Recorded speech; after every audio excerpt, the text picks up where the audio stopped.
everybody, welcome back to the Watch Pals. My name's Chris. This week we watched Vampire Hunter D Bloodlust. And before we talk about that, I want to introduce you to the watchers that watch you when you're watching. Jordan, welcome to the show. Hey, let's get lusty for some blood. Hey. Oh. Bloody. Okay. Jeff's here with the of blood. Hey. What? No, I'm not here with that. That's what you said. I said you had it.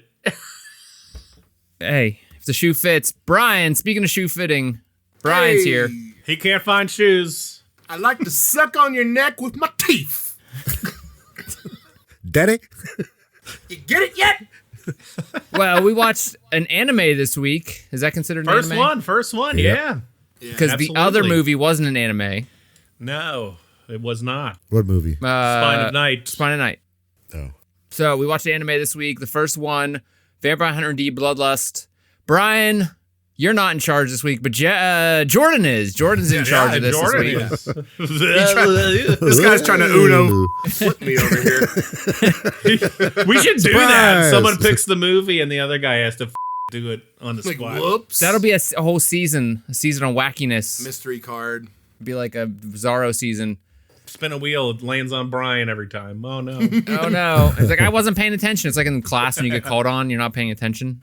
Jordan, you're going to drive the carriage this week. Oh, I see what you did there. Yeah, you like that? Why did you pick this movie? I thought it'd be interesting if we did an anime, because we haven't done one yet. Yeah. But if I could, I'd like to ask you guys a question before we... Nope. Okay, moving on. No. Do you guys think there's still like a negative stigma towards anime? Like Yeah. some people might have? Yeah. But it depends. It depends. I think I will. Here, I'll answer this one. So, as an anime lover from a million years ago, where I had to hide my enjoyment of it for fear of being judged. Are you talking about like the videos you had hidden in your closet or something? No. Just in general, I feel like in general, anime was always like, you're a big nerd, which true. Like video games. Yeah, but it was like an extreme, I think, even more so than video games, honestly. Weeb. But yeah, there's that, the weeb term. I think it's definitely way more mainstream now, right? Like Yeah, you've got for shit sure. like Demon Slayer in theaters. Like I've seen stuff in theaters. That's nuts to me. But it's cool, and like it's cool that it's so popular now. It's become like pop culture-y, but I still think to some people, of course, there's gonna be like, this is for kids. This is stupid. Why do you watch this baby stuff? It's like they don't give it a chance because it's animated, right? But I would like to think that has skewed drastically to the point where, like, I think even like Netflix is like investing in it, and there's like all these huge streaming companies are, recognizing that it's making them a bunch of money. So, PlayStation bought or Sony bought Crunchyroll. oh yeah. It's come a long way. It's come a long way. So, but I do think there is still that stigma. I mean, let's ask Brian. He hates anime. So, I hate a lot of modern anime. Yeah, there's a lot of 80s and 90s, and I'd even say like this was early 2000s. Yeah, or 2000. It all depends on what the tone of it is, but a lot of it is kind of like just out of my. I just don't like it. That's fine. I don't like most of it, to be honest with you. It's very hard. that's for me true to of like. anything, though, right? Like just because it's anime, like movies. I don't like most movies. That's true. I guess if in the grand scheme of the hundreds of millions of movies out there, however many movies there are. But generally, what's put out there in terms of like anime, in terms of popularity, I don't enjoy. So let me ask you this: when was the last popular anime that you watched that you gave a chance? It was like probably a movie. It wasn't a series. Probably Okay. Ghost in the Shell. Okay, that's a long time ago. Yeah, but they made a series. There was a series after the fact. They made I loved the series, dude. I Yeah. thought it was so good. Standalone Yeah. complex. Yeah, it was Yeah. awesome with the laughing man. It was great. and the sequel movie wasn't bad either. It wasn't great, but it wasn't bad. As someone who works with high school students, Oh. who cares what a bunch of 40-year-old men think about anime? It's actually, I think, way more popular with younger groups, with high school kids. I even know like athletes who would, when we were in high school, be like, "What a nerd! I'm gonna put you in a locker," type of stuff. But I think it's actually more considered just standard media now, as opposed to like this is a separate thing. So like, there's a lot of like, football players, hockey players, the kids that were like, there's weird groups of kids now, like that age group is always really weird, but like, Weird. I mean, saying like it's not like there's like the jocks and the preps. It's like, here's a bunch of athletes. This kid identifies as an athlete. This kid identifies as whatever. You bringing that up actually is like football players have done like celebrations that are anime inspired. Yeah. People are like, oh, like, Monkey D. Luffy was, I forget, some Olympic athlete. Like, so yeah, that's a good point. Actually, that's like something I would have never imagined seeing back. Like Goku's in the friggin' Thanksgiving parade here. Like what? Yeah. I think as we get older, the people that watch that become more in charge. Just like the people that played video games growing up are now more in charge. That's true. We carried the torch for it, I think it's more popular than it's ever been at the high school age, like college age kids. I think it's really popular college age kids. Netflix has done a lot for that. Hulu has a lot of anime on it. It's more available than ever. When most kids, before then, when we were watching, you'd have to buy a video or rent it somehow or watch it on Toonami or, whatever. Dude, I used to watch, I think I brought this up before, but back in the day, Dragon Ball Z would not get past a certain point in English. But I found this really weird channel, the international channel, and it got past it, but it wasn't in English. There weren't subtitles or anything, and I would still watch that because it was like fighting. I didn't really care what they were saying. But I got to see Goku become Super Saiyan way earlier. I was like, yes! Oh my god, there's actually blood in this version. They didn't censor it. So cool. Do you guys anybody watch K-pop Demon Hunters? No, I heard about it. I know how big it is, but I haven't watched it. It's insanely popular. That's one that I think isn't for me. It actually, you should give it a chance. It is actually pretty good. I have a young kid, and high school kids love it. It's just it's one of those ones that spreads out. It's like a Okay. I mean, it's made by Sony, animation. Well, it doesn't mean anything. Well, I mean, it's not. But it's not like he's saying not a flash in the pan. Right. It's like an actual good company that made it or whatever. But it's fair. It's actually a good story. The songs are really good. Animation's amazing. It's like some of the best animation I've ever seen for anime. All right. Well, Jordan, did you want to move on to the recap of this movie? Wait, who else has seen this before? Not since it came out, on DVD. Have you seen this, Chris? No, I have not. Are you aware of this IP? Is this different from Vampire Hunter D? This is so Vampire Hunter D is the first movie, came out in 85. It's based on the first book. I'll go into this is not a direct sequel. It's the same character, but it has nothing to do with the first one. Okay. Yeah, I wouldn't even say it's like a reboot, but it's kind of not a reimagining, maybe. I don't know. Side story. Well, this is the third book, right? Yeah, the third book. Yeah, he's done 56 as of this. Yeah.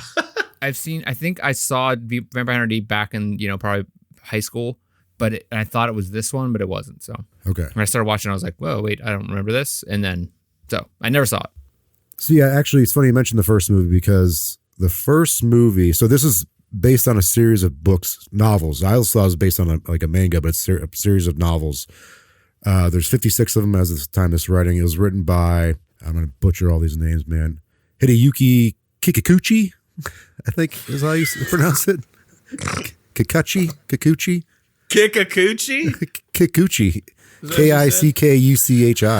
How would you pronounce that? We're going to go with that one, yeah. maybe just say it's written by a bunch of... K.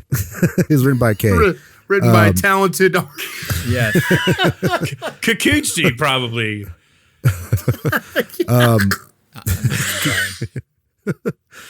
So he wanted to do another movie because he didn't like the way the first one looked. It looked cheap. It was old. I like that old style, man. And the guy that does all the cover art for all his novels is the same guy that did the cover art for Final Fantasy games. Which I think is really cool. Okay, that makes sense. Style. Yep. That's a style. Yeah, cool. So this is based on a third book. It's called Vampire Hunter D. Was it Demon Deathchase or something like that? Or Deathchase, I think. I don't know why they skipped over doing the second novel. I don't know what that one's about, but here we go. This is the third one. So this came out in 2000. The genre is like a dark horror. There's some post-apocalyptic stuff, dark fantasy. It's definitely got a little bit of eldritch kind of what's that guy? He's basically big in that genre. It was on the just like the thing that Jeff movie that Jeff did. H.P. Lovecraft. H.P. Lovecraft, yeah. It's definitely got some of that. But it's got some style. Yeah. Apparently, like, this is loosely based on the book, so I'll go into like certain points that they kind of deviate for better or worse. The animation studio is Madhouse, which did Ninja Scroll, Wicked City, Hunter x Hunter, first season One Punch Man. Like this, I think the animation is awesome. It was directed by Yoshiaki Kawajiri, who did Ninja Scroll, which I don't know if you guys seen that. That's awesome. Yeah, great movie. I thought it was really weird. This film was originally done in English. Chris, have you not seen Ninja Scroll? I saw his face. He didn't see it. What? Wait, Dude, am I thinking of Kite? I watched one of them at your house. Well, Kite is much different than Ninja Scroll. I don't know. I saw something at your house. I thought it was Ninja Scroll, but I could be wrong. I might have seen like scenes of it, maybe. Dude, Bob used to like use the picture of the guy like chugging the blood out of the dude's arm everywhere. You had to have seen it growing up with us. I think I probably watched it at your house once. You had to have. So yeah, that guy also did a screenplay for this as well. This film was originally actually done in English, which I thought was kind of interesting. It was done in Japanese later. Okay. Yeah. Okay. The voice cast in this, man, was like, it's like, so we got Pamela Segall. She did Bobby Hill, Milo Oblong. She does like live action stuff. She's in Louis C.K. show. She did her own show called Better Things. Oh, okay. She does Layla's voice in this. Wendy Lee does Charlotte's voice. That's Balm on Faye Valentine. She's done some stuff from Naruto and JoJo. John DiMaggio, who does Nolt and a couple other characters. He's Bender, Jake the Dog, and Marcus Phoenix. I didn't know he was in this. I didn't even look at this. That's awesome. And then you got Johnson Rafter. He does Meyer Link. He does stuff on Anne Flux, Ghost in the Shell. So here, I got one for you, Jordan. So the guy that does the hand. Yeah, he's Friar hand. Tuck. Yeah, he was in Office Space as the psychiatrist who's bit it that like hypnotized him. Yeah. Okay. I know he's in the British version of Whose Line Is It Anyway? Yeah, he was like an improv guy, comedian, but that is funny. Left Hand's kind of like the comic relief in this movie. Yeah. It's pretty monotone. and then you got D, which I know you're gonna bring up, but just like whoever the voice actor for D was I don't know anything about what anything else this guy did. So because he only had 4 lines. well, it's just like, hey D, we need your help, and he's like, yeah, okay, I got no problem. So it's okay, fine. Yeah, all right, fine. F you. All right, fine. yeah, it's done by Andy Philpot, and I don't know what he's done. They did release this in theaters, but only about 12 of them. The box office was pretty low, as $151,000 before going to home video. That's where I bought it. That's where I gave him money. That's where I got it. Yeah, that's one of the few like things I own on DVD. I used to fall asleep to this all the time. Yes. I used to have to like for a while to have the TV on, but I couldn't be anything like I was invested in, so I just kept doing this because like I had background noise and like I wouldn't be too invested at this point because I've seen it so many times, so I could fall asleep, and it was weird. I used to do that with Carpool. I was just gonna say, what's the movie you fell asleep to with the DVD? That's a good question before we go on. So you said Carpool, Jeff. What's yours? Listen, I don't normally I sleep with a fan on, but lately this is something I even did last night. He pulled out a VHS. I don't know why. Naked. For some reason on I sleep with fleshlight it noise on? Next to Play it, that, it makes please. lets him Thank you. sleep. Inserted. Yeah. Anyway, I've been putting on Shout's YouTube channel has like live stuff that streams like over and over again. Yeah. And I've been putting on Speed Racer, and I'm like, nice. That's amazing. Nice. I'm like, this is awesome. Like I find myself like getting invested in it instead of like falling asleep. I'm like, oh. And that's See, like anime like that, I could get down with. I love Speed Racer. I didn't realize that was one there. Like I didn't realize that was anime right until I was older. Yeah. Vampire Hunter yeah. D, the very first one, was the first thing I watched that I knew was anime, and I saw a commercial for it on Sci-Fi Channel, and I was like, "Oh, I gotta watch this!" And then I've chased that dragon ever since. You know? You think Dragon Ball Z was anime? I mean, I knew it was by then. Yeah. Oh, I didn't know if that was the first thing you saw. No, this was the very first Vampire Hunter D was the first one I saw that I knew was anime. Like, Okay. And I'm just throwing out my DVD menu that I fell asleep to is Anchorman. with Will Ferrell. My mom was this in 40-year-old version. I don't know why, but The N64 Killer Instinct menu music has a special place in my we heart. talked stories about that. Yeah. It's burned into my brain. Brian's favorite music is the one from Mario Kart. It gives him PTSD. Yeah, the after race. Yeah. Yeah, it makes me think of Miller Lite swishing around on my stomach, along with whatever shots we did. All right, so this, like the other movie, is based, like I said, based on a series called Vampire Hunter D. There's been 56 of them. They each all deal with the main titular character, D. So the whole novel series, including this movie, takes place in the far future. Right around 12,099, I think, is the year. There's apparently a nuclear war happened in 1999, and vampires are part of this world. The vampires hunker down and build survival shelters and slowly work to restore the world as they see fit. There's gods and other monsters, and apparently the vampires use genetic engineering and magic to help obtain their vision of like recreating the world. So like genetically engineer like horses and stuff like that, which like the horses look kind of weird in this. I love in the opening whenever there's just that castle floating around in space. Yes. And I was like, that's awesome. The art of this movie is fantastic. Like, even if you're not into the plot, it's just like just watch for the visuals. It's amazing. The gothic style of this, like in the gothic design of it, that's just so. Especially when they go to like Carmilla's, they show Carmilla's thing. Yeah. Like I was like, oh my god, with awesome. The rocket ship and that music and stuff. I was like, oh, so good. So yeah, right off the bat, you can see how good the production value is of this movie in regards to art and like attention to detail. So it's nighttime. There's a full moon. There's a carriage going through this massive, intricate Gothic town. There's crosses everywhere. Got some ominous music playing. Then you see a young woman in her bed lying awake. She's kind of looking a little bit fearful. Her window flies open. We see a large man, bat-like figure hanging upside down. Surprise, surprise! You know, it's a vampire. He swoops in. The mirror cracks. You can't see him in the mirror. You know that trope. The vampire picks up the woman and disappears. Then you cut to the this little like I don't know what you call this, like a with all the words. Yeah, like what is that referred to in movies? Like they give you like that story. Oh, like the prologue? Yeah, that'd be a prologue. That's the prologue. It's just like a galaxy far, an far intro. away. Yeah, I wasn't sure if there's like a specific word for that. But anyways, story roll. I don't know. So in the movie, they just say it's the distant future, but the previous movie I think it said it was the year 12,090 or something like that. 12,099. Vampires rule the night, but their numbers are dwindling with huge bounties on their heads. A class of hunters has emerged, bounty hunters. One hunter is unlike the others. He's a dun peel, a half human, half vampire. So interesting enough, the English translation got this wrong. It's supposed to be Dampier. Is Dampier in the books, which is like something based off of Baltic folklore. Like Dhampir, right? Yeah. They mistranslated it into dumb peel, which I thought was kind of funny.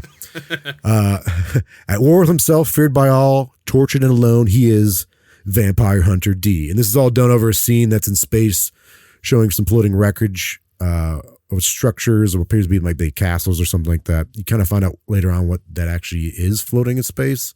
That whole concept is insane, by the way. What? Where it comes back in the story, you mean? Yeah, they're like, I want to go to space so we can be in night all the time, but that's even closer to the sun. It makes no sense. Doesn't mean, they're not really smart. Doesn't mean they're smart. There's a city in the sky, Chris. I get it, but like City of the Night. vampires want to go live there because of It's sun, hidden but the sun behind is the really moon. big. Well, they want to live there to escape because like they want to like the whole Right. premise is like, you know, the city's there for vampires and humans to coexist kind of thing Yeah, I gotcha. and make whoopee. Whoopie doopie. So yeah, what are you guys thinking as of right now? I know it's like there wasn't much was shown or done, but like as far as the prologue, that like opening scene, like what were you guys thinking? Just love the look of it, and just like I think like this movie, and we can get into this later, but it moves pretty quick. Like the story moves pretty. I mean, I would say like each scene moves pretty quickly throughout. Yeah, There's not a lot of boring like There's a lot that standalone happens. scenes. Yes. Yeah. Chris, what do you think? I was trying to remember if I saw this because I was like, I saw something, but like I said, I was like, oh, cool. It's I like the stuff floating in space, the castles. I was wondering where they were going with that. But I mean, I was like, oh, vampire gets a girl, guy got to go kill, super powerful guy has to go kill the guy and get the girl back. I always have a problem with these type of, I guess like it's an anime thing or something. It's just a general thing where you have this guy that's so vastly, just be so. Like a superhero? But like he's so much more powerful than everybody else and he's supposed to be, and they make him out to be, but they don't really give him any faults. I don't know, but we'll talk about that as we go. He's kind of like the man with no name, like Clint Eastwood, but a vampire hunter. Yeah. And I was curious too, because I thought like Alucard was first introduced in Castlevania 3 before this, but this was before, this predates Castlevania 3 by like a little while. So I think this is kind of the first. But before that, though, was Blade. Blade's been around as a half human, half vampire. We've definitely seen the half human, half vampire thing. So that's cool. I wonder who was first. It couldn't have been Blade, could it? Blade was first, yeah. Was it actually first? As a character that was half and half? Blade was 73, yeah. Gee, okay, sick. I don't know if you guys have you seen Blade 2? The movie. That was great. So, so long. Did that Toro. vampire crew remind you of the crew from Blade 2 a little bit? Like I got vibes from that a little. Maybe they were inspired a little bit. I don't know what came this like the Barbaroi, those Barbaroi characters? Yeah, like or what's her name? That is like they're like the vampire hunters essentially. Oh, the Marcus Brothers. Yeah. So I was Yeah, thinking okay, I can see that for sure. a little bit. I saw like just similarities. Maybe they were inspired to take that into Blade 2. Maybe. But anyway, I got vibes of that. So wait, the idea of a vampire, half human, half vampire is a Balkan folklore. It's an old dead vampire. So that's I said that earlier. Well, that, but you're saying when the first the thing of like that kind of concept comes up, it's been around for a long time. Yeah. Oh yeah. Yeah, sure. Who was like the first fictional one, I guess. They stylize like vampire hunting in this movie is very stylized. Like, you got giant vehicles with the crosses bearing lights all over them and stuff. It's like, it's super cool. They just took the idea of like what harms these, like, what religious like items harm these creatures and just took the volume up to 10 on these basically. Super cool. So we find out that this girl who's adopted, her name was Charlotte. Her brother and dad are trying to get him back. They're wealthy aristocrats. So they hire D, and D's like this, stoic, quiet person, a few words, or hunter, a few words. Hunter, yeah. But clearly, like, okay, he's got to be. There's got to be more to this guy than what we're seeing right now. They also say that they hired another group of hunters called the Marcus Brothers. They got a head start. The Marcus Brothers, they have this massive tank that Brian had already mentioned.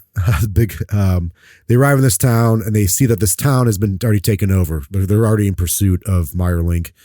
They see the town's been taken over and all the villagers have been turned to vampires, but they look more like they're kind of ghoulish, bougie looking. Yeah, ghoulish. Yeah. Oh, thank you. That's the right word. They're not the bougie looking. They're not Interview with a Vampire. They're like monster vampire. Yeah, like if they're not getting reservations at a restaurant kind of vampire, like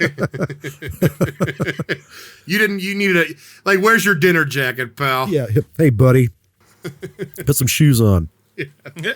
So we see who the Marcus Brothers are. It's Borgoff. He's kind of the leader. He's like a crossbow that shoots silver arrows. We got Nolt, who's like the Bane looking dude. And I think this goes back to like the genetic engineering that they don't really touch on in the movie, but like in the main story itself about like what they do to people. So I think that's what's going on with him because he has like those tubes in his back that go into his neck, which they never really say what the deal with that is. But he has like that massive wooden mallet that it's like shaved down to a stake on the end of it, which I thought was kind of cool. You got Kyle, who's like a blade boomerang kind of thing. Layla, she's like a massive pistol. So in the movie, Layla, we found out later she's not like one of their siblings, but she is in the book. She's like their actual sister in the book. And they do some, they do some messed up stuff to her. They're not good. They're not very good brothers, apparently. Then you have Grove. He's the other brother, but we don't really quite know what his whole shtick is yet. We found out later in kind of a cool way. I love Grove. That's such a cool, like, I think it's sick. Shoots up some heroin and gives it to him. Well, not that What's up with that dude? Like a party. What's up with him? I don't. His second sight. I don't quite. I can't remember how he's defined in the books. They don't really say how he's able to do this in the movie whatsoever. But the books, I can't remember what his power is considered. It's like the one Hail Mary the group has. It's like, all right, just throw him in there. it's like a nuke, but it's at a cost to his own health and well-being. You know, he's using like his own life energy, so it kind of like drains Yeah. him of his life every time he uses it. That's why you don't do drugs, kids. It's like a good thing to like write you into a corner. They write themselves into a corner. We're like, oh crap, how do they get out of this? Well, we're going to use that one thing. We can only use limited. Otherwise, the movie would be over because he would just kill everybody in one hit. Right. Yeah. That's actually a really good point. I didn't think about that. So we kind of see how skilled the brothers are. These bounty hunters are like killing vampires. They kind of do like show like how like excellent they are at their job. Even at the end when Borgov like shoots his arrow, he can like hear someone coming on the horseback. He shoots the arrow, and he even like knows how to like curve it, like where the way wind's going. Like that Wanted movie. Oh yeah. Which, by the way, we won't get. Into I never this read too the much. comics. I was gonna say the curious, comic yeah. is way different than the movie. That's So what I heard. Is Angelina Jolie in the movie or in the comics too? no, she's not even in. Was she in the movie? Yeah, she was in the movie. Yeah. So was Morgan Freeman, but they're not in the comic. That was a dumb movie. Were you like, wow, what a hole, Chris, when you saw that movie? No, I never saw it. I just saw the commercial and was like, this is stupid. That's what Chris does. There's some cool action in it. He stares at the TV. He goes, "This is stupid. This is fucking dumb. I like this." Yeah. This is dumb. Let's put on Dunstan checks in again. Let's watch Carpool again. Yeah, Tom Arnold can't curve a ball. Tom Arnold night. Anyway, sorry. All right, so Borgov shoots an arrow. It ends up shooting it at D. D just catches it and snaps it. Like a Yeah, mouse. he no looks it. Yeah. Yeah. It's interesting 'cause they're all well aware who he is. Like they know of him. They don't really know it. They don't know him, but like they're well aware of his reputation. So how do you wait? I'm sorry, Jordan. How do you feel about a character like that? That's like, he's like, they show how powerful he is by having other characters react to him. His like legend is known, and like, Yeah. here's a movie about him. Like, how, I don't know. I always think that's difficult to write a character like that. You want him to be super bad, but yet you need to make him interesting. Yeah. Like, how do you feel about characters like that in movies? Like D himself. Or any character that's like that. It's like supposed to be like the Hulk in Marvel comics. Like, he's super, like, obviously he can kill anything, but he has to have this one flaw.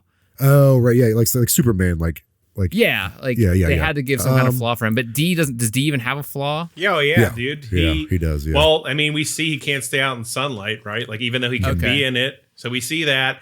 In the first film, it's not touched on as much in this one because he doesn't have, like, the love interest that he did in the first one, but he, like, fights back, biting, like, this girl's neck, kind of like Meyer Link does later. So he, like, struggles with, like, his identity of, I'm a half vampire and I'm killing vampires, but, like... So that's how they make him interesting, is by those type of things, like the vampire thing, the struggle he has, and then obviously the daylight thing's kind of stupid because it's just like, His well, look. yeah. Wow, but he got caught in a fight, right? You know, like... Yeah, I think even when he's fighting Meyer Link at the end, even Meyer Link's like, you can't avoid it, that the thirst for human blood your whole life. I think he throws something that says something. Yeah, and he's like, and when that time happens, someone will come hunt me. Like, Yeah, you know. right. So he's kind of at war with himself, I think, is the whole shtick. Yeah, and at the end of the first film book, it alludes heavily to who his dad is and what the D means. So it's like... Doesn't it mean dumb peel? No. Oh, okay. So they never say who his dad is in the books. They always allude to his dad as The king of vampires. King of Vampires and the which sacred is... one. Yeah, right. But they never actually fully go on and Chris. say it. Oh, wow, that's dumb. Okay. Wow, stupid. All right. Well, but they bring it up later because he said, like, my dad got mad at her and killed, like... Yeah, he put the sword through Carmilla. Okay. Yeah. Sorry, Brian. All right. Go ahead. No, you're good. You're good. So Mark, the Borgov's like, hey, we should work together. And D's just like, and rides away. He doesn't even say anything. Gives him a DX chop. Vampire Hunter DX. Oh, man. Oh, man. I would watch this out of that. So I like this next scene because you can see for a bit of this world building, these novels and the genre it uses. This mysterious voice reminds him of heat syndrome, which is something apparently that D has. He's susceptible to. He can't be out in the sunlight too long. He'll get sick and I think die eventually if he's out there too long. Then you find out that D's been talking to a creature on his left hand, simply known as Left Hand. In the books, they never really say how he even got that on his hand, but they apparently say he's a homunculus. He can suck. Oh, yeah. Cool. I wish I had that on my hand, too. Oh, no, God. Did they get weird with it? Some mouth gibbers, perhaps? Chris's hand would be put in therapy. Just the hand is in therapy. My hand would always be casted up. It'd be all like raw. Like, oh, no. I made a note of that, too, and I bring it up later. When he's behind the tree and the girl sees him, he's just getting sucked off by D. Anyways,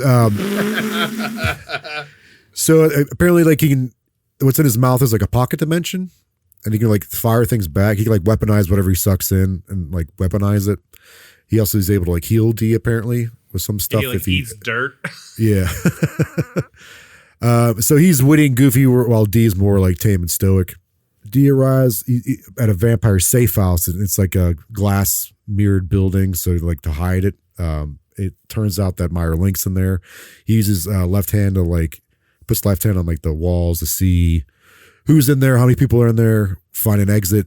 But all this, and like I think it's kind of neat. Like lasers are shooting off.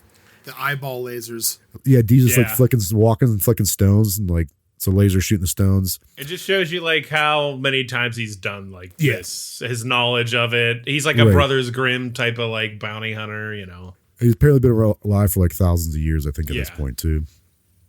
So he's seen some stuff. Yep. You see the sun starts going down, and then Layla on her motorcycle does some like weird like grinding on like a wall riding. She shoots a rocket at Meyer Link as he's coming out on the carriage, but he blocks it by turning his cape into like steel or something like that. Yeah, he's like wings are steel. It's weird. Yeah, he's able to do it with his hands later too. But I guess like some of the shrapnel hits Layla. So D follows the carriage. They kind of duke it out in this little tunnel. Yeah, tunnel comes out of nowhere. Yeah, it's like right in the middle of the woods, which is kind of weird.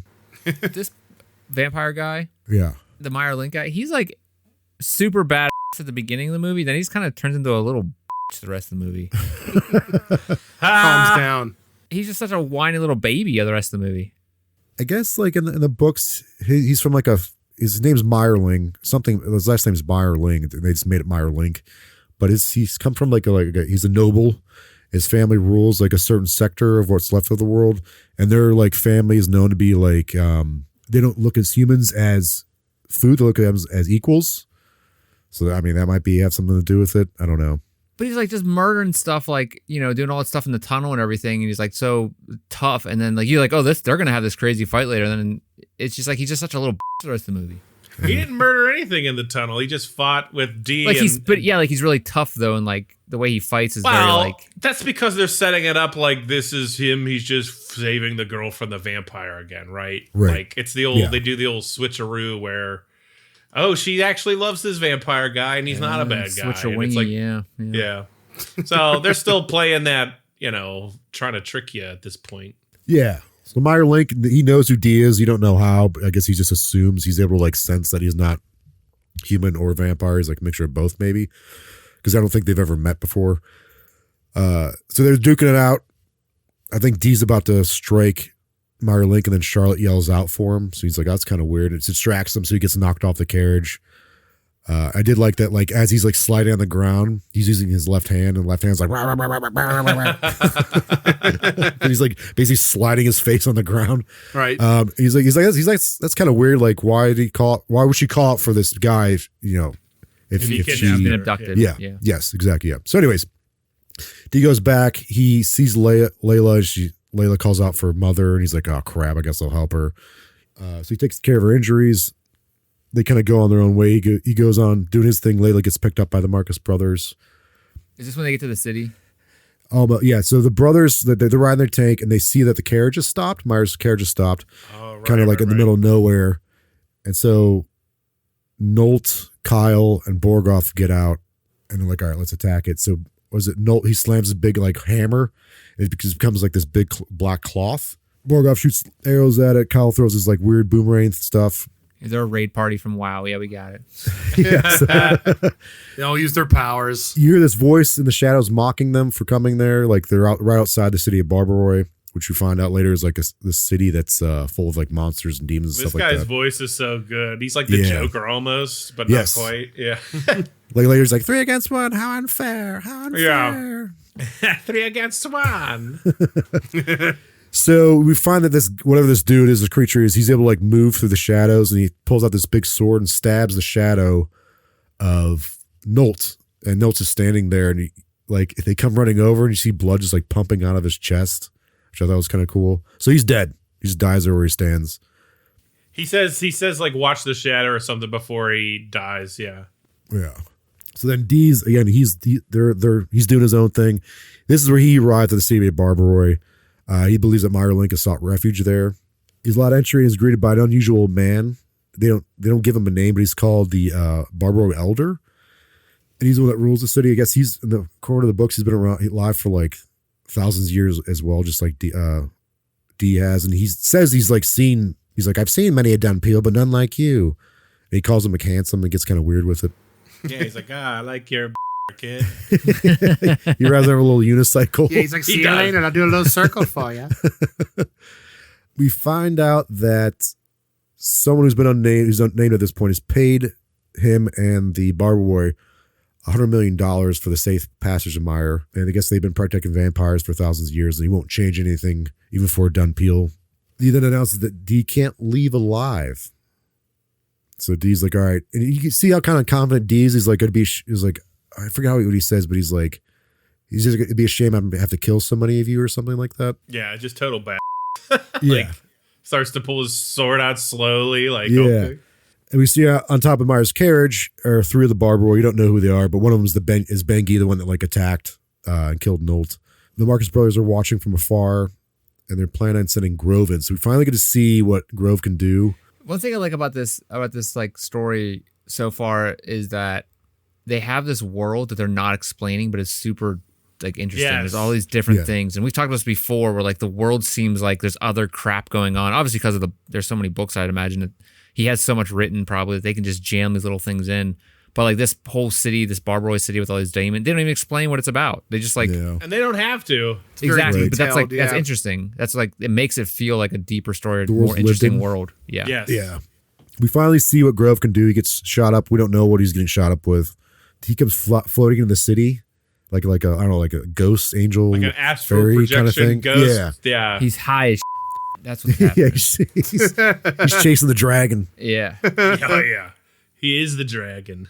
So yeah, in this form, he's like almost like ghost like, and he just shoots these massive lasers out of his body. He's just like destroying, killing all these demons, and like so the Elder's like, get the carriage out of here. He's like he's unstoppable. Like nothing can kill him, except I guess what happens next. But like, well, he shoots at the carriage, and Bengi, the shadow guy, like absorbs it. But even he goes like, he could sense how strong it was or something. Yeah. I was always curious why he screamed right there. Like, did it hurt him? But it didn't hurt him. But he was like, oh man, this guy is this guy's nuts. Aggression, maybe. Yeah.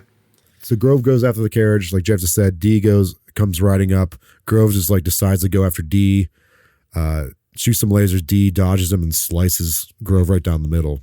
So his apparition disappears. So he's back to like his human body. And we see his human body like writhe in pain when this happens. Like, it's not a good thing. Yeah. So Dee keeps following the carriage. Then Bengi uses some weird shadow cloth thing and encompasses Dee's horse.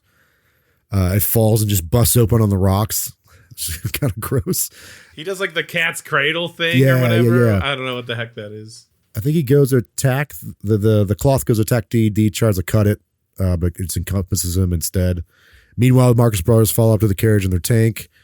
One of the Barbarois named Caroline, the woman that was on it, is able to go into the tank, and we see that she has the power of matter manipulation. She can like fuse the things and like turn into those things. Turn into Alex Mack. Wow. Was not expecting an Yeah. Alex Mack reference. Yeah, that was a good show. He's like, Carissa, please explain it all. God. Let me see the alligator again.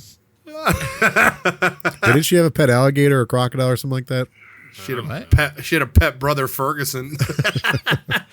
She had a simp named Sam. Yeah. Sam. That came up her ladder, or that ladder unannounced. Yeah, right? Wow. Hey, Sam. Anyway, what were we talking about? Vampire Hunter D. Oh, yeah. Alex Mack just killed all the guys in the tank. Yeah. Yeah, okay, cool. She takes out the tank by shooting some spike things up there. Yep. Crashes the tank. So Bengi attempts to finish them off. Kyle and Borgoff go outside. They remember what Nolt had said about watching out for the shadows, so they kind of like set him up. Kyle just slices him up with his boomerang blade thingy. Yeah, he gets sliced. His Boomerang special blade ability. boy. So yeah, the Marcus brothers split up. Borgoff stays to repair the tank while Kyle and Layla go nearby town for fuel. We see Dee's able to get out of the trapeze ensnare that Bengi ensnared him by using left hand to suck it all up. Yeah. Like a vacuum, like a Hoover. Hoovered it up. Yeah. He got a Hoover hammer. So Like the best type of weekend. that's the Let me show you what my left hand can do. So D and D, Kyle and Layla arrive in the same town because they're looking for fuel. He needs a horse. We see Meyer Link reading some kind of letter from someone inviting them to wherever, someplace. But it says they can find a pathway to the stars. We don't really know why they need to go to space. D goes by a horse from this old curmudgeon guy. They get interrupted by some sheriff. I like this scene. This is a cool scene. I think it's one of the coolest scenes. Yeah, Layla kind of rats him out like, "Hey, what guys bothering me for? There's a dun peel hunter in town." Like, what? We don't want that. We don't want no stinking dun peel here. Like really hams up that like That's Confound it. yeah. This is another one of those examples of like, here's a whole nother town that has an issue with the Dumpeels people. Like obviously that's some history there. You get some like learn a little bit about that, and then they actually do build on it. So I was curious to see if like this old guy, because he said this old guy like kind of helps, like he's kind of a but like he helps D because he's like, he found out that D saved him like 60, 70 years ago when the kids were kidnapped. So I was curious if that's in a different story, like in the novels. That would be sick. I mean, it could have even been in the second one, right? Yeah. Yeah, right. Yeah. So he helps D escape after the sheriff people come through. D gets his horse. But it's a good reason why the guy like helps him out. Like you have an example there where they like, hey, they build upon this situation where they just say like, this guy likes money. He's going to be a money guy and take the money from the guy and try to, he's just like, here's a reason why I'm doing this. It gives a good reason why this scene even takes place. Gives you a little like backstory what D's done before. He's not for like, he actually does want to help people. It's not just like Chris said, it's not just for money itself. That makes sense.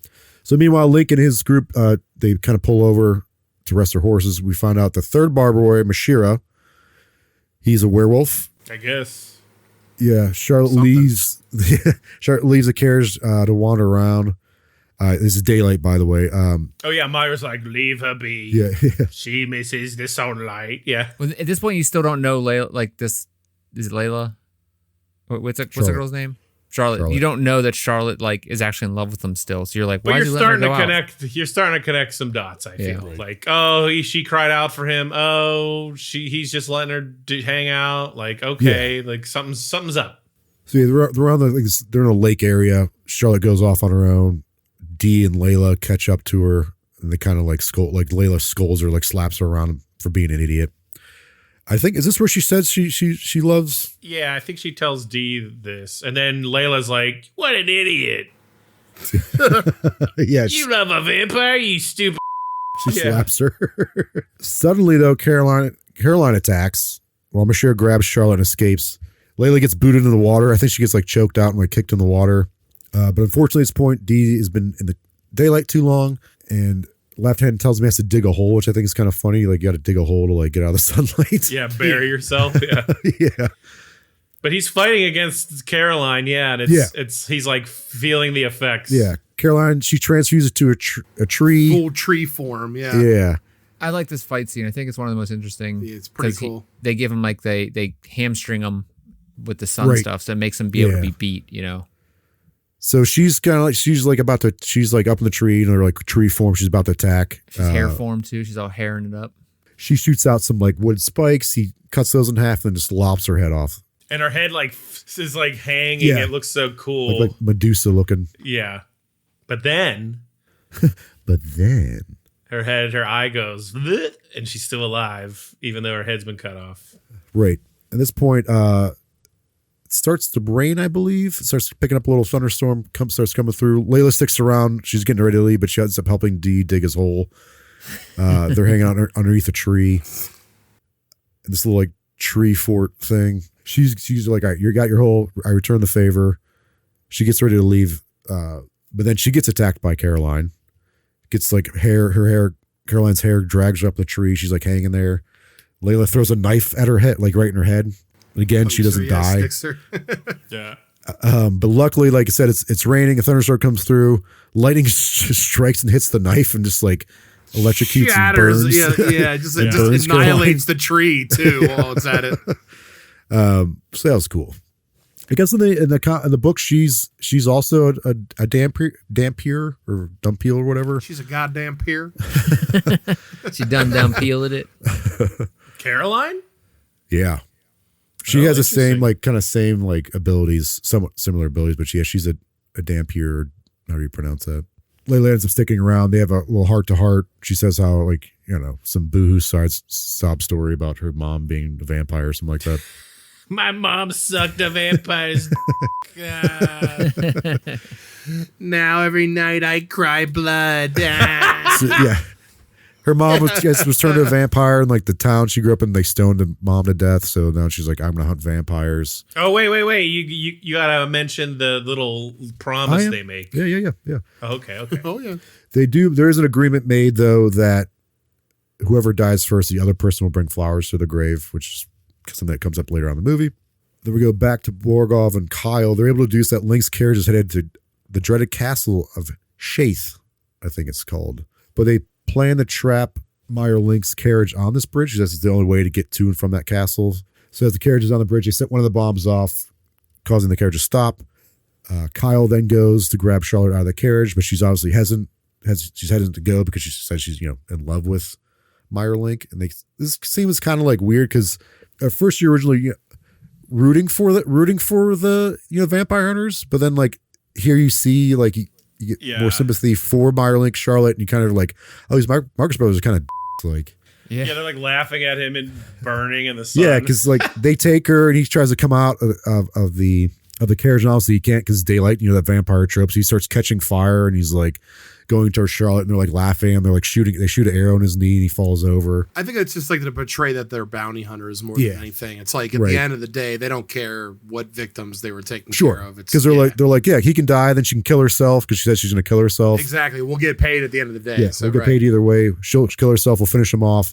And right before they're about to do anything, Mashira comes back and just slices Kyle right down his stomach, killing him.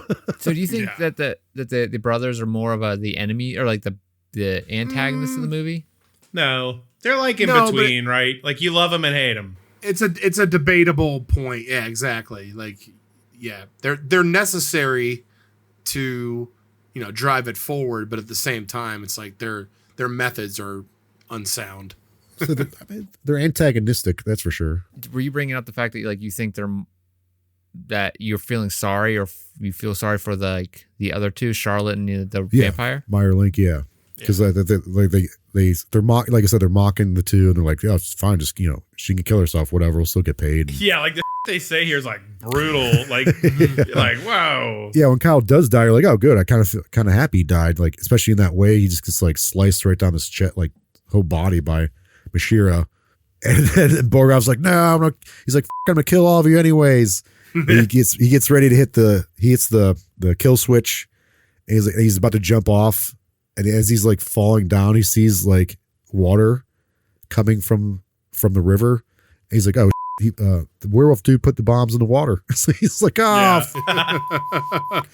the bombs go off. He ends up surviving, so we're just down to Borgov, Layla, and their little crew, and then Meyer Link. It's just Meyer Link, Charlotte, and Mashira. Don't forget Grove. Oh, Grove, yeah, that's right. Yeah, he's still alive. All right, so the carriage continues on. We find out Meyer Link and Charlotte are going to this mysterious castle because they'll be able to travel to a city in space. We'll be able to live and love with one another in peace. I think it's called the City of Night or City of the Stars. Yeah, this is what Chris was referring to earlier. I don't get it. I forget who gives the backstory, but someone's like, all of the, when vampires ruled this place, all of the castles had these ships in them, and they would always go up to this place. And we find out from Left Hand that this castle is home to Carmilla, the Bloody Countess. Mm-hmm. Carmilla's lived for 5,000 years until she was killed by none other than Dee's father, the Vampire King. Due to her gluttony and bloodlust, he stabbed her with like a sword. Apparently, she haunts the castle now. And also, apparently, Carmilla and Dee's dad were apparently lovers. And they may have given birth to another Dunpeel. I don't know how that would have been possible if both her and Dee's dad are vampires, though. So I don't know. Yeah, that's strange. Carmilla's a pretty popular vampire just in general, too. Like, probably the most famous of the female vampires, I would say. Well, yeah, like, she predates Dracula. She's she's around before Bram Stoker made Dracula. Like by that's 25 interesting. years I'd ago. like to look into that because, like, Dracula's based off of Vlad the Impaler, right? So who's Carmilla based off of? Like, yeah, I don't know. Apparently is an Irish short story. Well, that's cool too. Is it that lady who drank young girl's blood? Is that Elizabeth Bathory you're thinking of? It could be. I mean, it might be based on her. I don't know.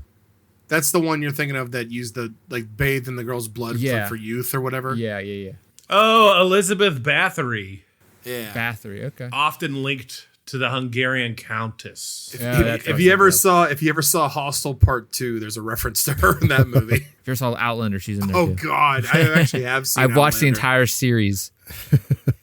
It's messed up. The first 3 seasons are messed up. Dude. That's a whole other discussion. Anywho, I really like this next scene because you see how big Carmilla's castle is. It's almost like basically it's like a city. You can see all the really cool architecture.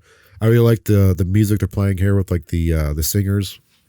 I will say some of the music in this movie sucks, but when it's good, it's awesome. But sometimes I'm like, what is when this? it sucks, it sucks. But like, good thing like the animation is so cool. Like I've seen this a million times at this point, and I didn't even notice that until this last time, and I was like paying attention to it, and I was like, hold on, what's this weird song happening? But then like some of the other ones are amazing, so I don't know. Jeff wanted to hear some POD.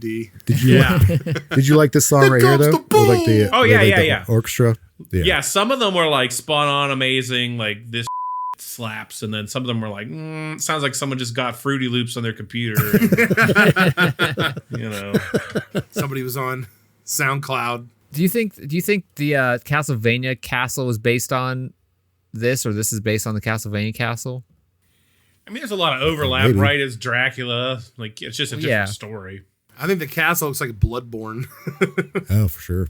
I mean, the castle is just such a very the way that they designed all this like artwork. It just seems like so much other media takes it from It's there. just super gothic, Yeah, like, okay. This is how like churches and stuff looked back in the day. Yeah. Maybe not black, but like People that talk like this—that's the place they want to live. Hey, if you look up Caroline cosplay, whoa, mamma mia!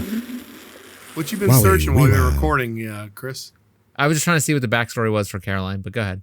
Yeah, you were seeing that backstory, all right, pal. good God. I need my left hand guy, whatever his name is. Your left hand was munching on that backstory. Munching, jeez. Eat some hand. No.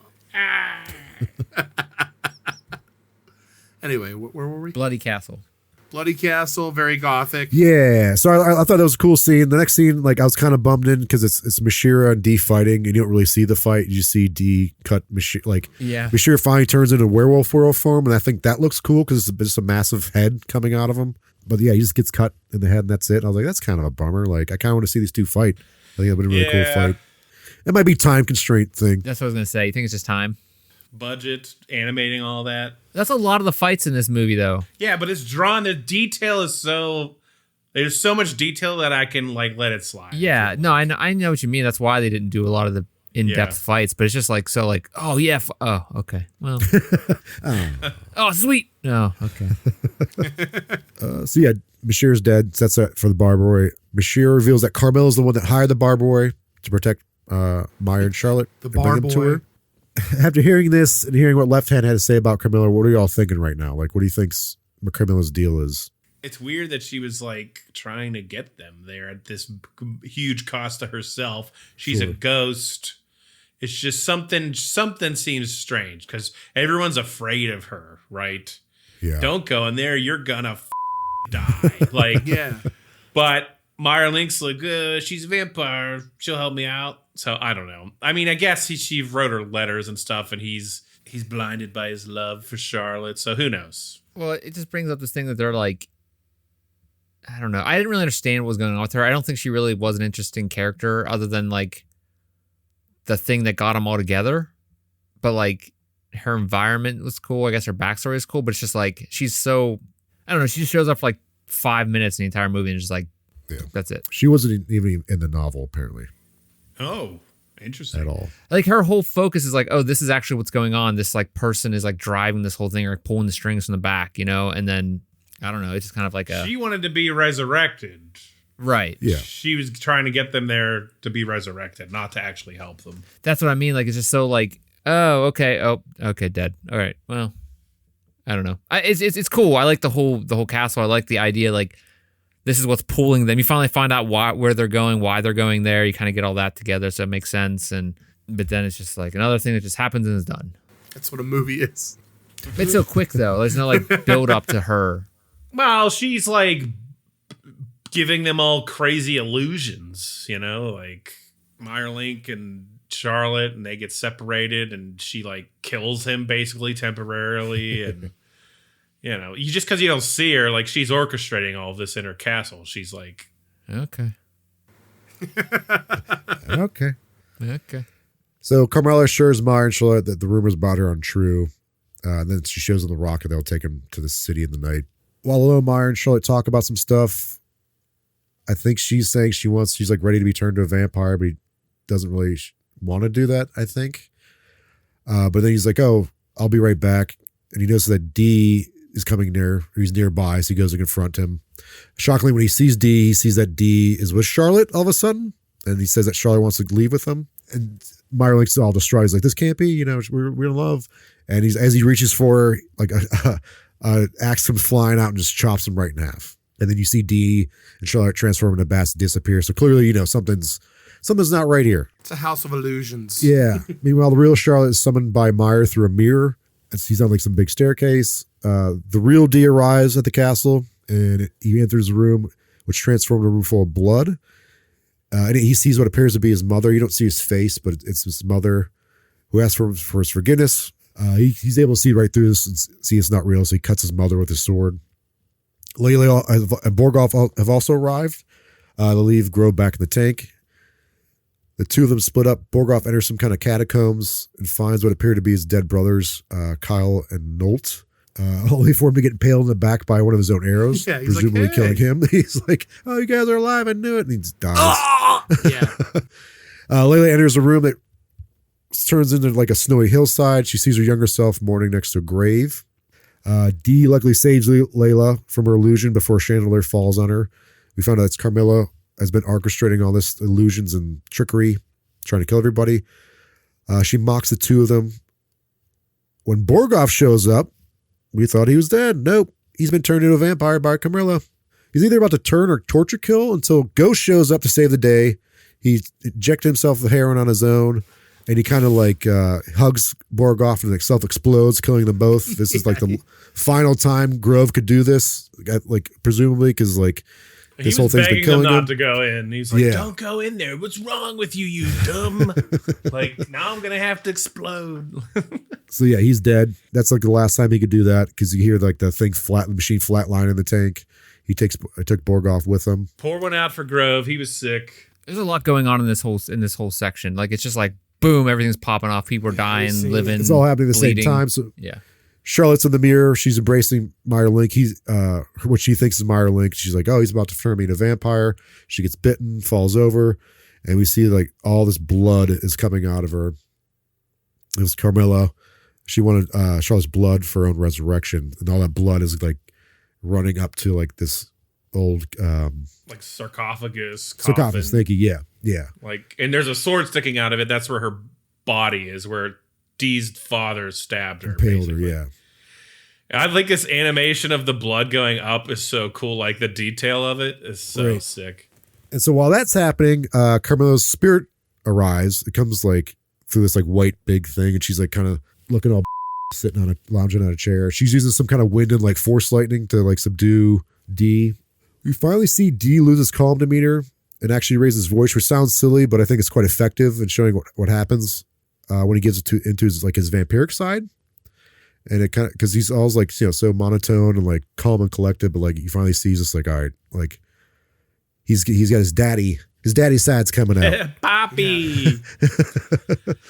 Also, while this is happening, you see Meyer Link's face slide back together. Yep.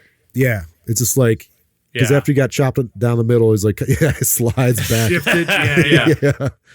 Yeah. D quips back, saying the rule of nature is that vampires must die and that nothing should or does last forever. So Carmelo ups her force lightning attack on D, which makes him angrier. We see his fangs growing. We see Carmelo's body slowly draining blood from Charlotte. It's like Jeff said, it's going in her sarcophagus. And D goes into full rage mode. He creates like this black force field bubble thing that grows and increases inside, nullifying Carmelo's attacks. He then pierces her spirit's heart. This prompts her body, or her blood body, to come out of her coffin. And the sarcophagus. And the panic crawl to Charlotte's body. And then Meyer Link swoops in to protect her. He cuts her blood body with his metallic cape wings things. He double slashes her. Yeah. I was just going to say, when he stabs Carmilla, it was really cool. It was like this slow zoom towards you, and they kept flashing to the sword that killed her. Yeah, like it's like, oh, the father did this, now the son's doing this kind of right. And she can't believe this the power that D has, and she thinks he must be the son of the Vampire King. And again, just like the books, you don't get a definitive answer of who that actually is. I mean, presumably, we all know it's probably Dracula. But again, they never really fully say this in the movie or the books. But instead, he just has left hand suck her spirit off. Yep. And because of this, because like her body died, or more importantly, her spirit died, her castle just starts falling apart. Meyer grabs Charlotte, who's dying from blood loss. She's about to attack him, but stops. D arrives and demands Charlotte, so the two of them duke it out. Layla has this revelation that she's tired of all this death, and she decides to start living life. She takes Charlotte's ring off for some reason and throws it. I don't know why she takes the ring off. Was that supposed to be like proof that she was dead, maybe? I think so. Yeah. Because D ends up taking it anyway. He takes it back. Yeah. Meyer Link's like, I got my weird steel hand. He tries to attack him. D dodges it. And then D stabs Meyer Link. But Meyer Link realizes that he's like, wait, why don't you stab me in the heart? He's like, I got what I came for. That's when he picks up the ring. He's like, Charlotte's already dead, so you can do whatever you want. Oh, I didn't get that. Yeah. Huh. I'll be. And so it kind of shows that he has a heart too. Like he's like, all right, yeah, like go live your life, whatever. As D and Layla leave, they watch as the rocket strolls to take off, but is eventually able to take flight. But we don't actually know if they ever make it though, which I think is kind of interesting. Yeah, I like that too. And also, like, we think Charlotte died. I mean, she looks dead, but she was talking like 5 seconds earlier. Yeah, so you're right. He could still vampire her up if he wanted. That's true. So in the book, Borgoff comes and kills Meyer Link. He shoots him. I guess he doesn't become a vampire. He's like a parasite on him or something like that. So he shoots Meyer Link. He's dying. When they got there, they found out the rocket ship didn't even work too, by the way. So, which sucks. Much different. He shoots Borgoff, or Borgoff shoots Meyer Link. He's dying.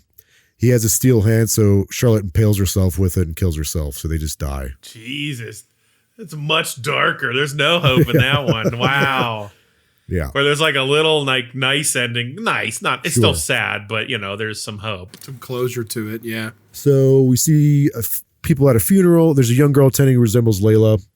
She sees D in the distance getting a mouth gibber from left hand behind a tree.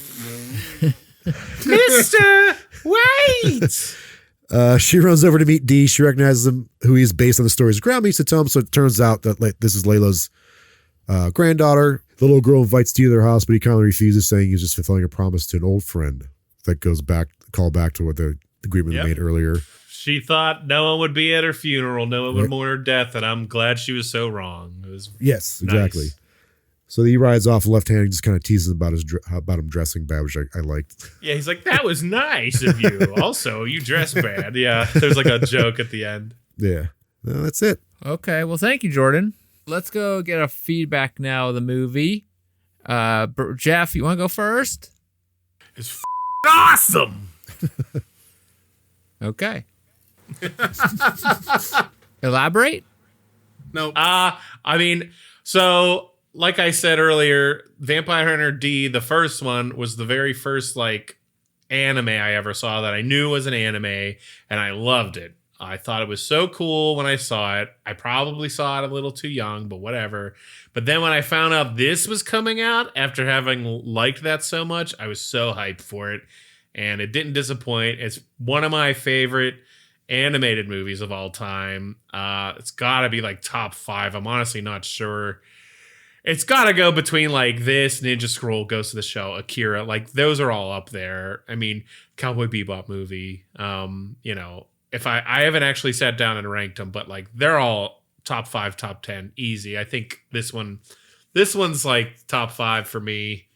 I've been a huge fan of Vampire Hunter D for basically the second I found out, about Vampire Hunter D, and yeah, and this movie didn't disappoint. I think it's something that even though some anime nowadays has incredible animation, a lot of it has really terrible animation, and it's more like they're just churning it out. So I think this is like such a cool product of its time, just like all those other ones I mentioned, because they're, hand drawn and stuff, right? Like sure, there's some CG, but this is like an art form that's sort of lost nowadays. So it's such a cool, like, I think it's just one of the best looking animated movies too, like just from a detail perspective. Like sure, they didn't animate some things fully, but I can't even imagine how long this took, let alone like trying to do every single like, tiny little sword slash and things like that. So yeah, huge fan. I've always liked Vampire Hunter D, and I was very happy when Jordan picked this, because I was like, I'll just pop in my Blu-ray, because I've owned it like 3 iterations of it. So yeah. So what was the first anime you ever seen? Was it this Vampire Hunter D, Jeff, right? It was the 1985 one. That was the first one I ever saw that I remembered like seeing and being like, whoa, there's blood in this. Whoa, what? It's not just like, Ghostbusters or whatever, which don't get me wrong, awesome, but much different tone, more adult, right? Like it just, things were happening. There's like some nudity, like, not your typical cartoon. Brian, do you remember the first one you saw? First anime I ever saw, man. If it wasn't Vampire, it was probably Akira. Okay. Akira. That's probably a lot of people's first one, honestly. Yeah. And I think that's the best animated movie ever. Like from a purely animated perspective, like detail wise. It's up there. It's up there for me. It's insane, like how it looks. Not talking about the story or anything, just talking about like the visuals, like the talent of what it took. Especially the end of that film. Dude, I can't even imagine how long that took to do. Anyway, yeah. Jordan, what about you? You remember the first one you saw? Ooh. Movie, maybe Akira, Ninja Scroll, or I think Macross Plus 2, maybe? One of those. I think mine was Akira also, actually. I think I had it on video. That's a lot of people's. Yeah, VHS, yeah. I bought it at Camelot Music or one of those things in the mall. Oh, wow. It was called. Yeah. Suncoast Video. Yeah. Blockbuster used to have the anime videos, but they had the sticker on them. Yep. It'd be 17. Oh, yeah. I remember these is called Japanimation. They did. Yeah.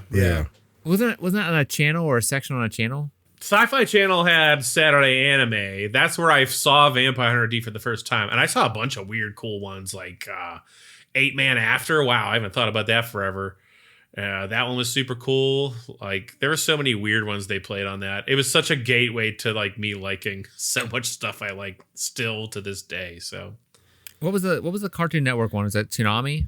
that was Toonami, and that did more of like the shonen stuff, like Dragon Ball Z and Cowboy Bebop's not shonen. They did that, and they did Outlaw Star, and I don't know what else, a bunch of stuff. Man, it was also cool. How about Brian? Do you want to go next? Feedback Sure. on the movie. Yeah, I haven't seen it since it came out on DVD, and I bought it when it came out from like Media Play or something like that. But yeah, this is one of those anime movies. Again, like I'm not.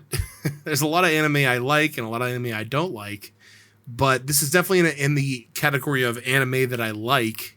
And I think this is like one of those early 2000 movies that like they start like the anime or the animation was like barely mixing with CG. Like they were just starting to mess with it a little bit, right? And so like it's not maybe there's and a lot of the art in this movie is like just amazing. Like I thought it like looks so cool, and even like the visual themes they chose to do, like everything about it, I love it. But this was like one of those movies where they just started to use the CG and it wasn't overdone. Like it's not like it's like it doesn't look cheesy or anything to this point. Yeah. Like they just used like a little like slight movement kind of things, maybe, or whatever it was. But yeah, this movie's awesome, man.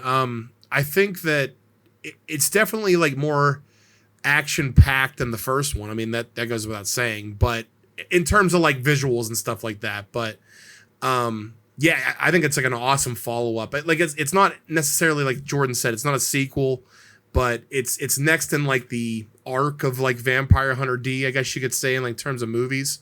And it's great. It's a great movie. Thank you, Brian. That's very nice to hear. Yes. I'm gonna go next, and then Brian or Jordan can go last. Akira, like I said, was the first one I ever saw, and I know I saw the first Vampire Hunter D. I don't remember a lot about it, but I think Full Metal Alchemist is one of my favorite animes. One of my favorite like series. Or the first one, not Brotherhood. I like the first one better, but that's just me. I like the movie also. I still gotta watch Brotherhood, but I agree with you. I think we watched the first series together, kind of like at the same time. So it was so sick. Yeah, that's just a great series. But yeah, this was. There's a lot. I think the one thing that we have to remember is like during when we were growing up, whenever this stuff was popular, even when we were in high school, like it was hard to get, hard to find. It was expensive when you did find it. Yep. So that's how I probably had a lot to do with like people not getting into it until recently. But it's so it's so available now with people having so much they can watch, but also like that age group where they have nothing else to do, like high school age when you get into this type of stuff, or like college age, or literally like we can watch the same movies on Netflix, or we can watch something way more interesting, way more. Well, everything's on demand, right? Yeah. Like everything's that's what makes it so much clickable. available. Yeah, exactly. Which made it like so much worldwide. I mean, that's why Crunchyroll got bought, and it's like it is really big. There's so much more of it now, and there's a lot of good stuff out there. This is just another good example of it's just amazing art. Like Jeff said, like art that has kind of probably gone away a little bit here and there, just the way they animate it by hand and stuff. But some of the K-pop Demon Hunters, which is the most recent anime I've seen, it is animated so well, but it's a lot of like it's not hand drawn, it's all computer animated. But it goes into like we have like such amazing art now when it comes to art. Like I think some of the best I've ever seen is like those Guilty Gear games, the recent Guilty Gear games. The art is just so amazing. It looks nuts. It's like a cartoon, but it looks so cool. Yeah. Yeah, and you got the hand drawn like 2D stuff, but it's like animated 3D. It's just so cool. A lot of places will model characters and do like movements in 3D and then like go over top of that to make it like 2D. I think that's some of the style. That's some ways some people do it, because there are some people still hand animating like certain stretches of things, but they're like few and far between, I feel like. Yeah, definitely. The software out there is probably so easy to like streamline that stuff, which is kind of like a give and take of like we get stuff faster, maybe even better story wise, but the animation might not be as good. But like even Castlevania, if you're listening to this, you've never seen the Castlevania series on Netflix, Nocturne and the first one, it's just so good. So good. The writing in that in particular is so good. Like the way people talk to each other seems like how you would actually talk to someone, versus like some of the, sometimes dialogue is written in an odd way, but that series in particular, I think the dialogue, at least the American version, which I think this isn't a United States anime, right? It wasn't. Yeah, I think you're right. But whatever, it's still that style. So like, yeah, you're right. That one is so good too. Yeah, and it's very similar to this. Yeah, that's a really good series. So yeah, I think the art is probably the best part. I don't really like D as a character. He's kind of like boring, I think. But like, because he's such a bad. They have to make him. I don't know. They have to hamstring him, which is what is interesting in that one fight in the forest when he fights Caroline. I think it's just such an interesting fight because he has to be, they had to hamstring him by the sun thing, which I like how they set that up earlier, where the story goes. But when he gets into the city with all the demons, and then like that one guy shows up and just kills everything. you're like, oh man, I want to see him like kill people, but it might be, a lot of animation and stuff. So in the first one, again, like there's this like his kryptonite is this one guy ends up getting this like lantern that has this it like shines brightly like the sun and it like weakens vampires and stuff. Okay. So like he uses that against him in one fight. And so there's like things they bring up that'll, like you say, hamstring him and stuff like that. It's just awesome. It's just a great story, great animation. I don't like D as a character, but I like the other characters in this are so well done. I don't know. It's just awesome. Favorite vampire though, all the vampires from What We Do in the Shadows. Okay. Or Jordan, you're next. I love this movie. I think the story is good. I love the animation style, and I think the quality of the animation is top tier. I kind of set this as a bar for anime movies that I was compare other films to this film because I think the quality is so good. I do wish I got to see more of what this post-apocalyptic world looked like. Again, I understand that it's an issue of runtime. I definitely wish I could see more of the city of Barbaroi, like the other like creatures that live there. But again, that's an issue of runtime as well. And maybe they were just thinking like, there's 50 other books we can, as source material, we can go back and like do this, focus on other aspects of this world. But it's been like 25 years. So I don't know if it's, ever going to happen at this point. For how popular this is, yes, you would think so they would received. have done something. Yeah. Right. Yeah. And it spawned like, manga, obviously movies and comics, books, and a video game. Like I just figured it by now they would have done. They're apparently supposed to be doing a series, an animated series. I don't know if that's still happening or not, but I've heard that for the last 10 years. Yeah. Yeah. That's why I was excited when I saw the comic come out and I backed that for the. Yeah. And that's sick. I actually haven't read it yet, but I'll get to it someday. But I bought the books. I bought the omnibuses and stuff. So someday I'm going to read them. All right. Yeah. Okay, good for you. You can read. Wow, Mister, I can read over here. I can read the colored pictures, huh? I'm trying to learn, guys. Take it slow with the pictures. If you like this anime, this style, this kind of style of story, what other ones out there off the top of your head do you know of that would be a good follow-up? Well, Castlevania is the most direct one because it's the same subject kind of matter. Yeah. As far as like style, like a cool animation style, Ghost in the Shell, Akira, Ninja Scroll, like the ones we already named, right? Like, there's just so much stuff out there nowadays with animation. Honestly, anything probably this studio Madhouse has ever done, I'd check out. If you just like the. That's true. Yeah, Memories is another one. They did Kite. Did they? Did they? Or no, they didn't. No, they didn't. They didn't. These are just movies like it. Let's see. Okay, Kite. Yeah, that's a good one. Kite is though. That's not. Oh, Demon City Shinjuku. That's one. The story's a little meh, but like it's very similar anime and Wicked City. Yeah, Wicked City. They did Claymore too. I don't know if you guys ever watched that series. That's great. I like if you ever seen a series. It's a short series, but it's really good. It's called Full Metal Panic. I think there's only 30 episodes. They only did one. There's like a spin-off series, but it's really good too. But that's more mech based. All right, let's go around and get the ratings. Give it your PAL rating, Jeff. I'm gonna give it a thumbs down. No, why would I? No, a thumbs up. I love it. It's a great movie. I owned it multiple times. I was happy to watch it again. So thumbs way up. As far as animated movies go, it's one of the best. So. Okay, Brian. I give it a thumbs up. It's actually a really good. It's a good animated movie. The visuals are great. The voice acting, for the most part, is good. And which is, I think there's something to be said about that, especially in the early 2000s, because anime wasn't getting the names it should have. I think. I think they were just starting to pay attention to like get voice actors, like not necessarily like big names, but like they're starting to pay attention to like get actual like comedic actors and stuff like that in some of these roles. So, great. Awesome movie. Even if you don't know the context of it, it's entertaining. Thumbs up. Even if if you don't like anime, even if it's just an awesome vampire action movie. Yes, it's violent and good. There's a nice love story too. Lovey yeah, dovey. there's some heart. Get your smooches in. There's no meat cutes in here though, so. Meyer Link's kind of meat cuting it up with Charlotte at the end there. There's a lot of left hand munching. God. I'm gonna go next. I give it a thumbs up. So that's a thumbs up from me. I think it's, just from the art alone, just check it out if you're interested in art and animation at all. Story's great. Character D's the only downside, I think, but that's just the type of character he is.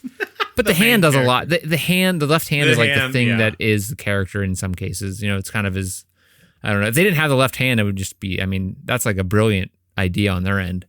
Jordan, thumbs up for reasons I already said. That's a thumbs up for the bums up. That is a fist for Vampire Hunter D. We need a really animated anime style fist animated so we can send it to the guy. A left hand fist for sure. Yeah. Left hand your fist tonight, if you're everybody. listening right now, just clamp your hand into a fist and do what you want with it. We'll send him a picture in the mail to the guy, the writer, whatever his name is. For Vampire Hunter D Bloodlust, that's 4 out of 4. What was his name again, Jordan? No, I'm gonna try it. Not gonna try it. Kikuchi. Cookie. Fistacucci? Jesus Christ. I also wanted to, I forgot to bring this up before. Congratulations. This is the 50th episode. Whoa! Yeah. It's 13, 13, 13. And this is our, yes. It's either this episode or next episode's 50, so. Wait a minute. You can't celebrate it if it's not it then. You got to do the math. Well, hold on. I think I counted right. 39 because of the. No, how's about we just count the movie episodes? Don't count. Oh, you don't want to count the finales, huh? Yeah, don't count those. Don't count the intros. Well, no, I wasn't. I was counting the finale, actual episodes. Is this the 50th movie we did? This is not the 50th movie we did. Okay, well then. What number is this? This would be 53, I think. 54. Wait, what? That's not. No. I mean 44. 44. That is incorrect. Yeah. Well, was it season? This is season 4. There's 36 prior, and we're on. This is what 1, 2, 3, 4, 5, 6, 7, 8, 9, 10. This is 10, so it's 46. It doesn't matter. 46. Okay. Yeah. Okay. All right. What are we watching next week, Brian? Next week, we're going to watch a little film I like to call 1, 2, 3 Ninjas. Not the actual name. That's not the actual name. I'm just That'd be counting funny if it was called that. 1, 2, 3 Kid Ninjas. Yeah, 1, 2, 3 Kid Ninjas jump up, get happy. Original 3 title. Ninjas, right? 1990 something. 3 Ninjas. 3 of them. 5? They're 95? I don't know. like 92 maybe. I don't even know. Why are you picking this movie? Because I watched it a ton as a kid, and it's one of those movies it's so bad it's great. And I could just watch it anytime, and I wanted to watch it again. I chose to watch it with you guys. There you go. Good enough reason for me. Yeah. Okay. Who has seen it before? Oh, it's been a million years, but I've seen it, yeah. Okay. Jordan? Unfortunately, yes, I've seen it. 1992. 92. Oh, okay. I think I may have went to the theater and saw this. I think my parents took me to the theater to see this movie. I don't know why. Maybe my aunt took me. I don't know. Who knows? But I've seen it a ton of times because I had it we rented it, and then I liked it so much. My dad was like, I want to buy that. He's like, I'm buying it. It's probably like $80. But the next day I had a tape of it. I don't know how I got it. Wasn't Hulk Hogan in one of these movies? Yeah, Mega Mountain. That's what it was. Okay. That one really sucks. Yeah.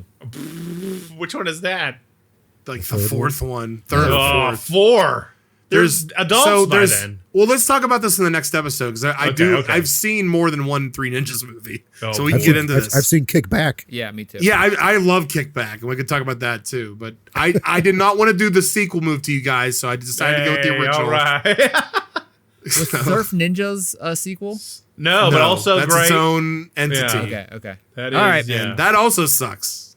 Thank you. But in an awesome way. Yeah, in a horribly awesome way. Sega Game Gear's in that one. Yes, it is. And All right. Leslie Nielsen. So we're watching 3 Ninjas next time.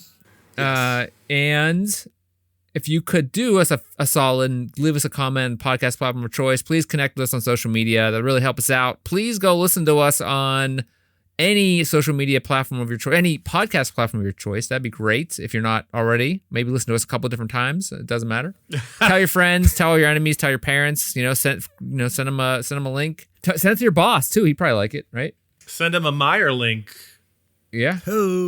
Send them a linked sausage in their mailbox. They'll love it. If you have any suggestions for a future movie, please send us an email at watchpals.show@gmail.com, or you can go head over to watchpals.show and join our Discord or send us an email through there.